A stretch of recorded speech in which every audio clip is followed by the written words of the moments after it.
anybody here attend the Joe Theismann keynote, folks? All right, so an entertaining thing for me was literally every 10 minutes or 15 minutes or so as he was talking, and this made me happy, he actually mentioned one of each of the 5 factors that I'm about to talk about. So it was pretty awesome, and I'll get into that in a minute. So obviously there are more than 5 factors to happiness. We're going to focus in on a few here today. We are going to focus in on these 5 factors. Recognizing the cycles, highs and lows of entrepreneurship, how important friendship is and the types of friendship that are important in entrepreneurship. Goals and rewards, setting the right goals and having rewards for yourself. I'll explain the have an escape plan in a little bit. And flexibility through your life. And these are really the important factors, or 5 of the important factors that are going to help you through your happiness in entrepreneurship. Now, a big thing when I'm talking about happiness, I know a lot of people come to these things because they're not necessarily feeling happy. And what I'd like to do is point out, this is not a session, I'm not licensed, I'm not expert in depression or anything like that. But anybody here who might be having issues, what I'd like is for literally every single person in the room to jot down at least one of these contact pieces, because anybody who feels like they need to should not feel uncomfortable doing it on their own. So I'd like for everyone to take out a pen, write it down with your phone, take a picture, do something, every one of you, so that anybody who does need this information does not feel uncomfortable taking it down. And I'll give a minute for that. This is also literally the last slide full of text that I'm going to show you. So anything you write down from here on in, hopefully will be words of wisdom that I'm speaking, or maybe good doodles if I'm not entertaining you well enough. Feel free to tweet throughout the entire thing or play on your phones. Either way, I'll just assume you're tweeting. Hashtag ASC17, hashtag happiness, of course. Okay. So the cycles of entrepreneurship. So there are highs and lows. There are so many different emotions that we all go through throughout our daily entrepreneur lives. There are not enough emoticons to represent it. A lot of getting through this is understanding that the highs and lows happen. It's not necessarily trying to figure out how to stay at the top. Happiness in their entrepreneurial lives and our lives in general, it's not perpetual. You will go up, you will go down. What's important is to recognize the cycle. When you're at one of the low points, recognize that you are going to come back up eventually. And it's not about being happy all the time. It's about understanding that you have this cycle happening. And if you're on a low point, at some point, you're going to feel better. You might feel like this sometimes. It might feel like everything is going badly. You lost a sale, clients are leaving, maybe just something's changing in the marketplace. You're overworked. You're just sad. You can't get through what you're working on at that point. And what's important to know is that there is the light at the end of the tunnel. Okay? The great wise sage Young MC said, every dark tunnel has a light of hope. All right? Make sure that you can see that light will eventually happen. The eventual goal is once you do get back up top, you can recognize that and be happy that you're there. The next important factor to me is friendship. Okay? You want to make sure that you have your friends there to support you through those low times. A lot of the times as entrepreneurs, we tend to keep our heads down. I know I do. So I'm working really hard. I'll go a week, 2 weeks without really seeing my friends because I just have a lot going on. This isn't really good for us. We really need to reach out and make sure that we have these relationships. All right, yeah. Steve tends to not show up during my sessions. He comes afterwards, which shows for better, I guess, posing and whatnot. But instead, you can get me in action. My big thing, too, is I think it's important for us not to just have our online friends. In my last session at Affiliate Summit West, I did a lot about finding the right support system, and a lot of what I discussed was the fact that for your support system, you need to find people that align with your interests, that know what you're talking about, that understand your work.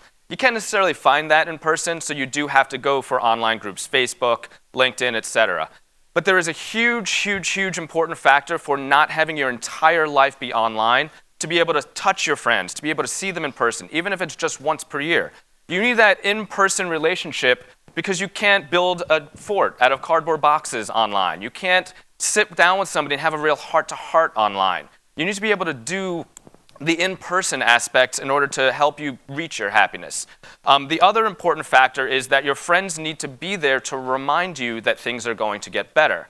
Okay? And you need to tell your friends to remind you that things are going to... Oh, geez. Oh man, such a good gift coming up too. It'll get better. Oh my God, thank you. That was awesome. Man, I could just go home. I'm learning already. A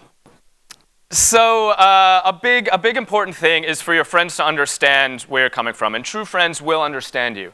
Is anybody familiar with this TV show? What is it? Orphan Black. I literally saw this episode as I was working on my presentation, and I thought this was perfect because I need you to keep telling me we can make it. Sometimes you need to tell your friends to keep telling you that things are going to get better. Because even if you do understand the cycles and you understand that things are going to get better and it's going to go back up, if you're at the bottom point in your day or your week or your year, you're not going to understand it as thoroughly. You need reminders. You need your friends there to remind you these things will happen. You know, your friends are there to support you. Here's another more somewhat obscure one. Does anybody know this show? I know there's one person in the audience who knows this show. Black Sails. Highly, highly recommend. This show will make you happy.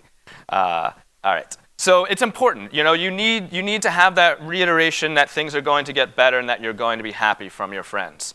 The other things that friends do besides just help you through the bad times is they'll act as cheerleaders for you.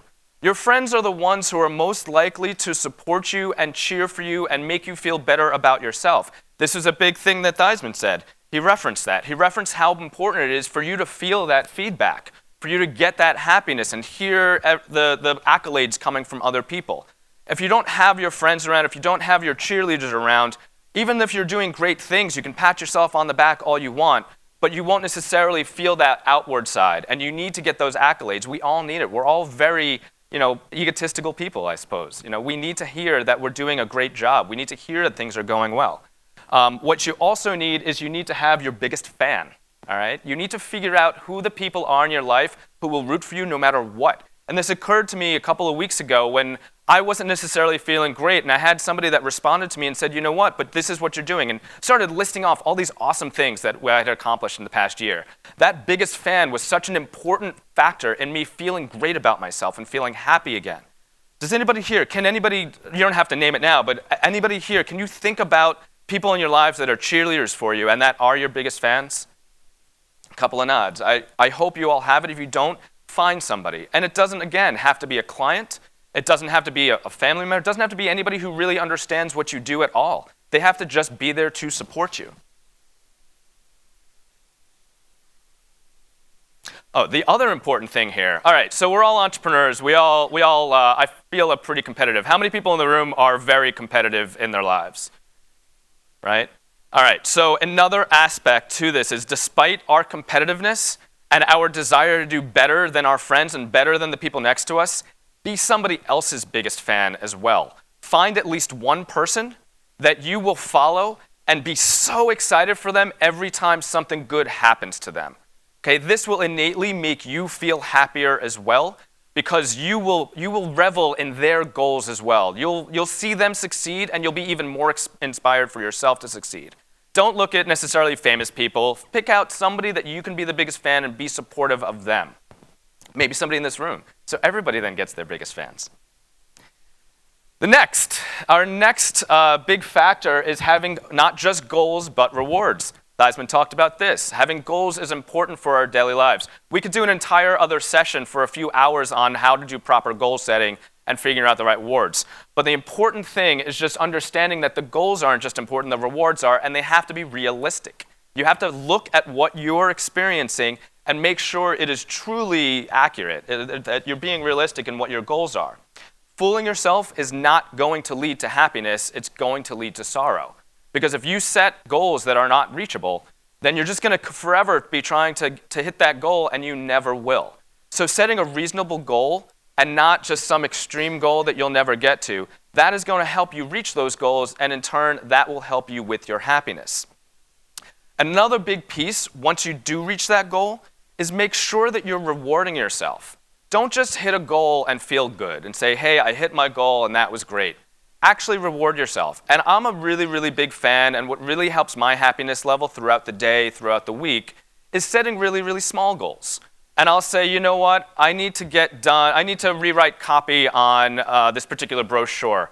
And I'm going to say once I get through this brochure, even though it's not a lot of work, it's 45 minutes, maybe an hour, but I just haven't been able to get to it.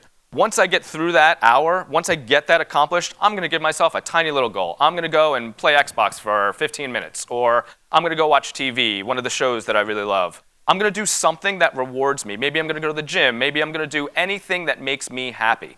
Now, if you hit a bigger goal, so you're hitting sales goals, really important things that have such a bigger dramatic impact on yourself, treat yourself to a nice dinner. Take somebody out. Go out with your friends, buy some drinks, get around.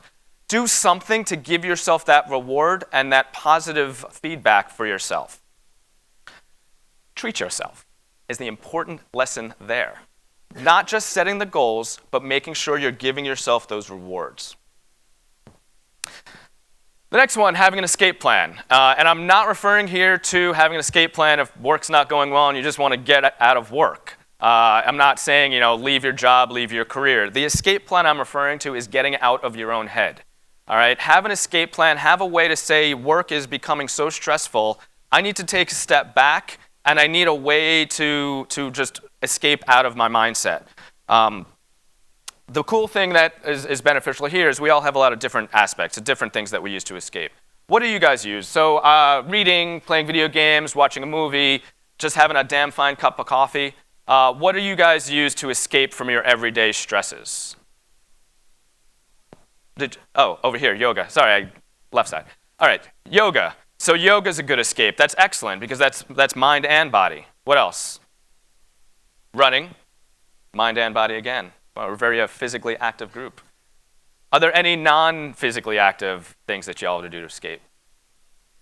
JT? JT drinks and plays video games, likely at the same time, I assume?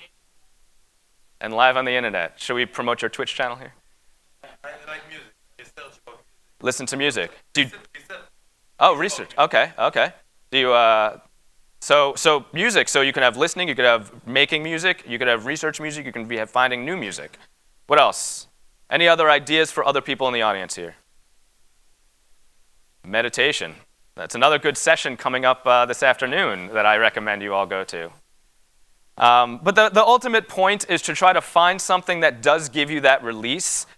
If you don't find that thing, and this goes back to keeping your head down and working and trying to feel like you're going to be super productive by just staying with work all the time, that's not going to lead to happiness, and happiness leads to success. What that's going to lead to is, I had forgotten I had this slide up here. So we also, I kind of repeat this one because there are no excuses to avoiding the physical fitness, and it will help you as well during your day-to-day life. It'll help your productivity and finding buddies to run with and do stuff with. I know a lot of people like to run at conferences. It's a really good way to boost up that dopamine in your system and become happy again. If you find your running buddy, if you find a whole group of people to run with, it's always going to make you happy there. And the ultimate point with the whole finding your escape, finding a way to get out of work and increase that happiness level because you don't want to wind up burning out. You don't want to end up thinking, I just cracked, I can't handle it anymore, because that's the opposite of the happiness.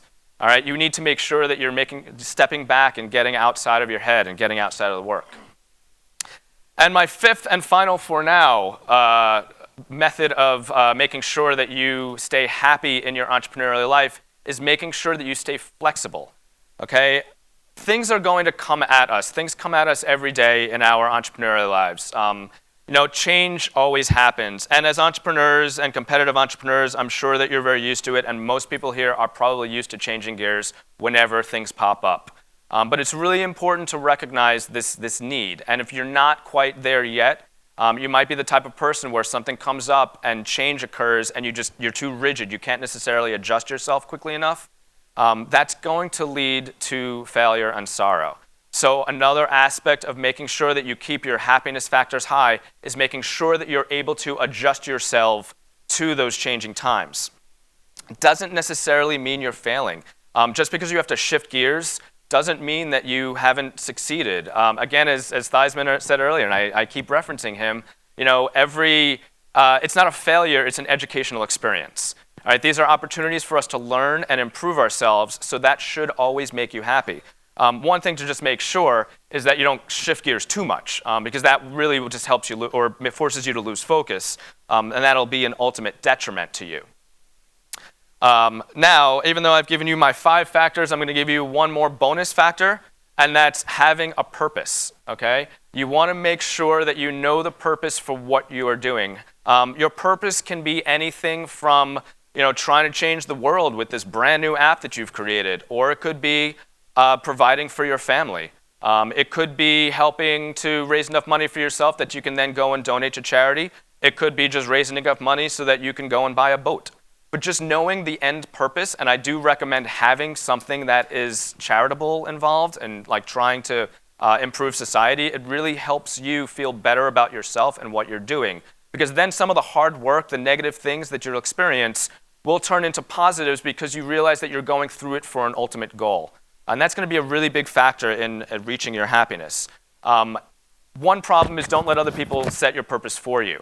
If somebody's setting your purpose for you, then you could end up with a purpose that you don't necessarily want and become more sad in the long term. So you have to think about what's important to you as an individual, what is going to eventually make you happy, and set that as the purpose for which you're working. The ultimate goal for all of this is that we all become happy and comfortable in our daily lives. That will conclude my lecturing part of the 5 factors of happiness, but I'd really like to get some conversation going. I'm not sure if this is the type of thing. Does anybody have any questions? If not, I'm going to ask you a few as well. So any questions for me about any of the items that I've spoken about so far? Always have one. You got nothing? All right, so my question to you is I'd like to hear some other factors that you feel drive happiness in your lives that I have not mentioned. Appreciation. Your appreciation for others or their appreciation of you? Appreciation for what you already have. Can you expand on that, or do you want me to?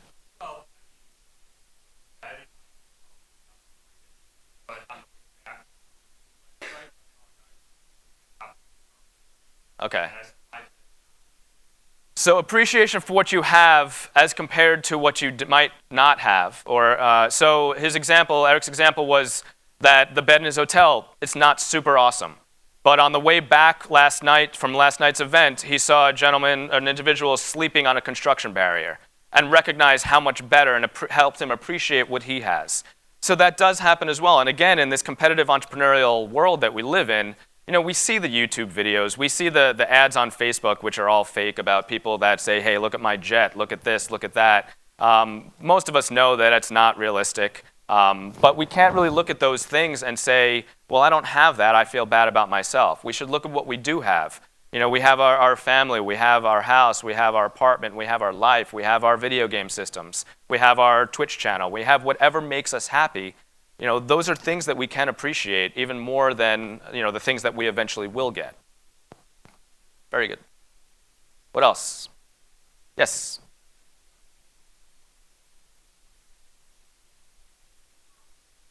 To look at things in a positive way.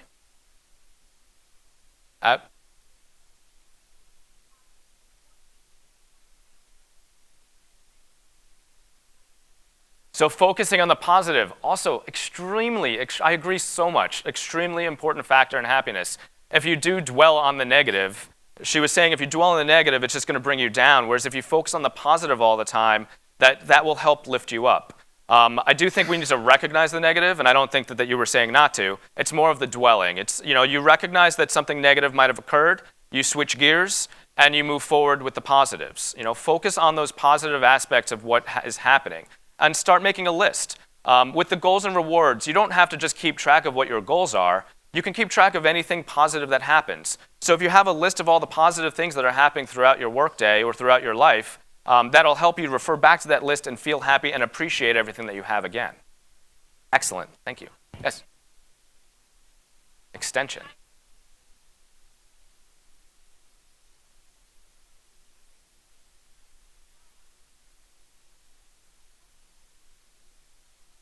So look at the negative and decide what you can do to change it. I think that's perfect. You know what? You both win bears with candy. So now maybe I'm encouraging some other people to participate. What other factors can we say that might help everybody else in this room be happy with their entrepreneurial life? Learning experiences.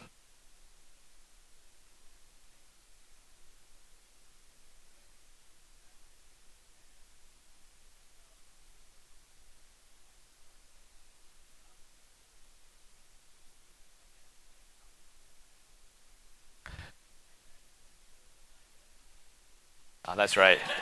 I forgot about that. You give it to somebody next to you.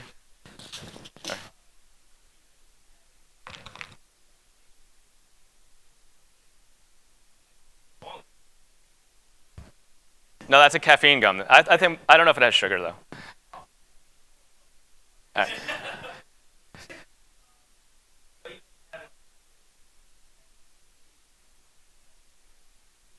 So recognizing that every bad experience is a learning experience, even if it's a bad relationship with somebody, recognizing the learning experience opportunity for anything negative that happens. I actually was thinking about that as well during Theismann's keynote, was because he said, always learning.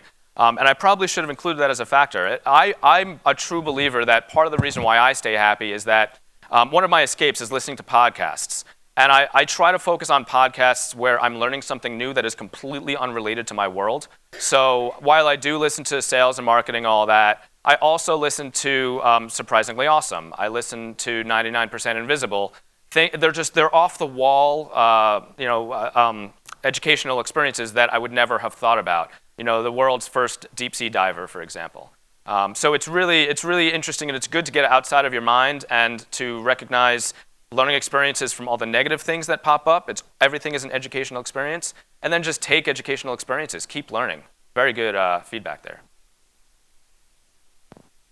We have a few more minutes. Yes? Did you say impact? Okay.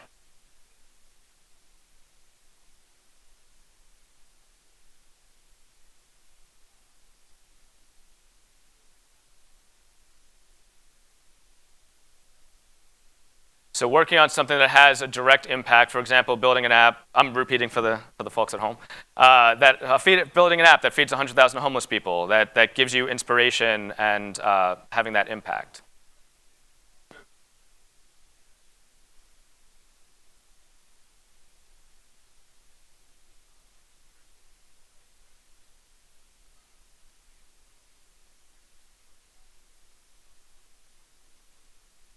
Right, so the impact can be as local as impacting your employees' lives and making something positive for them to experience. Seeing them happy, I'm sure, makes you feel happy as well.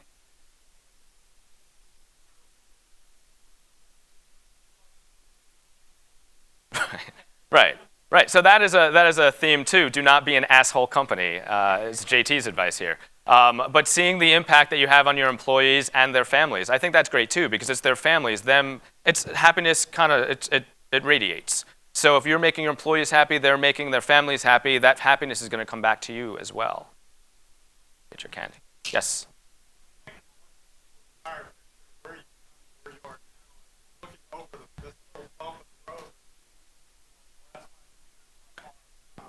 Yeah. Yeah, so looking back to seeing where you were 5 years ago, 10 years ago, however long ago, even a year ago, 6 months ago, and seeing how far you've come, seeing what you've accomplished in that time, that absolutely, taking that check and every now and then looking back to say, all right, this is where I am now, but this is where I've come from. This is everything I've accomplished in the past 6 months, everything I've accomplished in the past 5 years. That should always make you happy. Even no matter where you are in your career, we're all always progressing, right? We're always doing better than we did 5 years ago. Even if we might not be making as much money, maybe there's a down spot there, but something about your life you will have accomplished in the last 5 years. That's definitely deserving. All right, we have one more person, one more factor of happiness. Yes. Keep your feet on the ground. All right, that's a good one. Do you want to expand on that a little bit?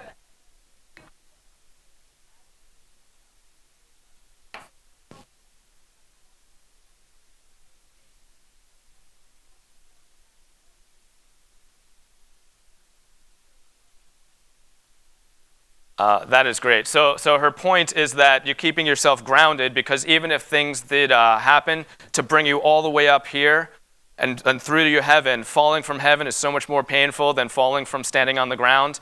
Making sure that you are, making sure that you're grounded will help you stay happy because then you also won't always expect to be at the top. And that was kind of goes back to what I was saying in the beginning. And a key takeaway here is the goal is not to be happy all the time. I mean, that is the goal. That would be wonderful. But that's not realistic. That's never going to happen. Don't expect to be happy perpetually. Recognize that you'll have the ups and downs and just do all of these things to try to bring you back to the happiness and recognize that you can come back up to the top. And we'll all be there together. Any other questions or comments? Well, thank you all for coming, and I hope that you have wonderfully happy times here at Affiliate Summit.